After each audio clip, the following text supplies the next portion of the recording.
The following is a condensed version of a 20-minute interview in Hebrew with Mohammed Massad, a former Fatah terrorist who turned against terror.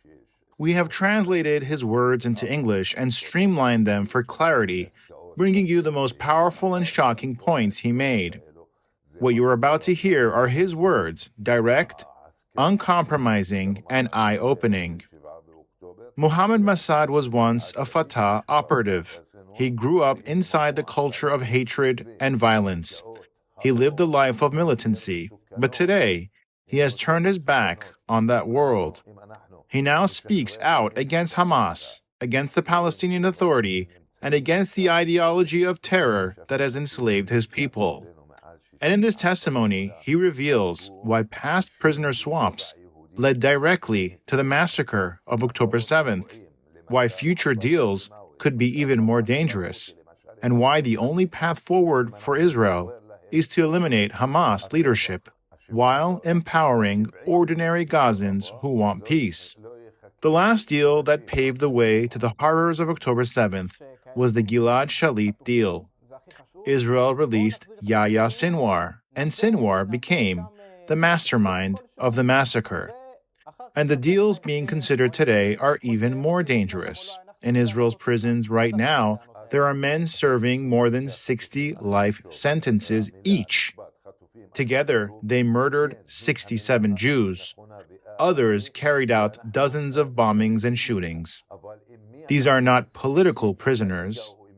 They are mass murderers, names like Abdallah Barghouti, responsible for some of the deadliest suicide bombings. Abbas al-Sayed, mastermind of the Park Hotel Passover massacre, and many others whose crimes turned families into ashes.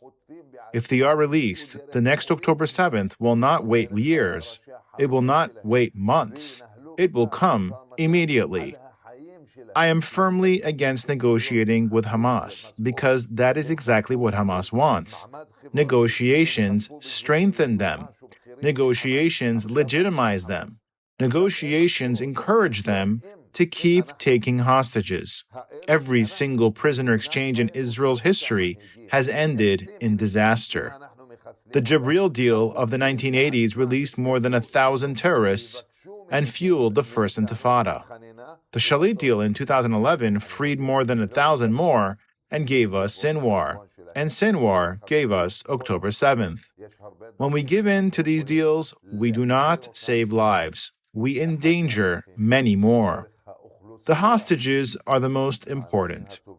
But the way to bring them home is not by sitting with Hamas leaders in Qatar or Turkey. Those leaders should have been eliminated long ago. If the leaders in Doha, Istanbul, and elsewhere were targeted, the war would already look very different. Because once the leaders are gone, the kidnappers themselves will come to us. They did not kidnap for ideology. They kidnapped for salary. They kidnapped for social status. They kidnapped for survival. Without leaders, without money, without orders, they will beg us to take the hostages back. Inside Gaza, there are people who want peace. I believe about 1 in 4, 25% of the population, are against Hamas, against terror, and against the corrupt Palestinian Authority. They want to live normal lives, with security, with economic stability, with dignity. But they are abandoned. They are left without support, and they live in fear. Fear of Hamas, fear of the Palestinian Authority, fear of the armed gangs that dominate their lives. If Israel eliminates Hamas leaders, these people will rise up. They will help bring the hostages back. They will help build a different future. Some doubt this. They ask, where are the righteous Gentiles of Gaza? During the Holocaust, even under Hitler, there were Germans who risked their lives to save Jews. In Gaza, we see no one. But I tell you, they exist. There are Gazans who secretly warned Israeli soldiers about ambushes and explosives. There are Gazans who tried to return hostages. There are Gazans who, quietly and at great risk, have stood against terror. The education system in Gaza brainwashes every child from birth. It prepares them to be the next terrorist, the next suicide bomber. But not all succumb. Some resist, some question, some experience a miracle, some break free. I myself am living proof that it is possible. And let me share something that will shock you. Inside Gaza, there are people who believe in the vision of a holy state, the kingdom of Israel. They believe that Israel is not just Gaza and the West Bank. They believe in a kingdom stretching from the Nile to the Euphrates, a kingdom that belongs to everyone, Jews and non-Jews alike, but under the name of Israel. A kingdom that the entire world will one day have to recognize. Yes, inside Gaza itself, there are people who believe in the kingdom of Israel.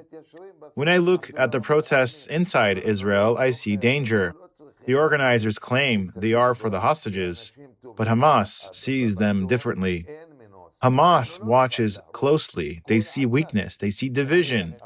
They believe Israel will collapse from within. And tragically, some of those protest leaders are giving Hamas exactly that hope.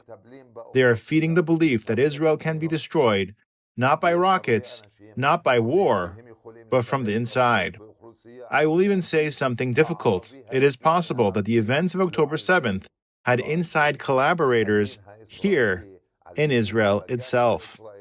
Despite everything, I believe Israel has the right leader at this critical hour. Prime Minister Benjamin Netanyahu is a historic figure.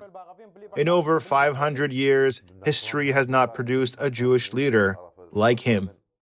I believe he has been chosen by God to lead Israel to victory and to the holy state that is coming. Yes, he sometimes listens to bad advisors. Yes, he has compromised when he should not have. But in the end, he will defeat Hamas.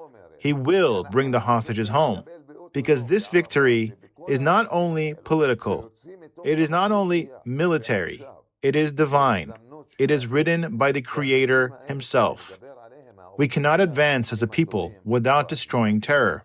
But I believe the future is already clear. Israel will win. The hostages will return. And a new reality will emerge with peace, with strength, and with faith. It's 2025. America's debt is over $37 trillion, and the dollar just had its worst crash since 1973. That puts your savings and your family's future at risk. That's why we trust Alpha Omega Gold, a company that stands unapologetically with Israel and supports Stand Tall Israel. Visit ao.gold/stand to claim your free precious metals wayfinder guide or call 1-855-426-4653 today.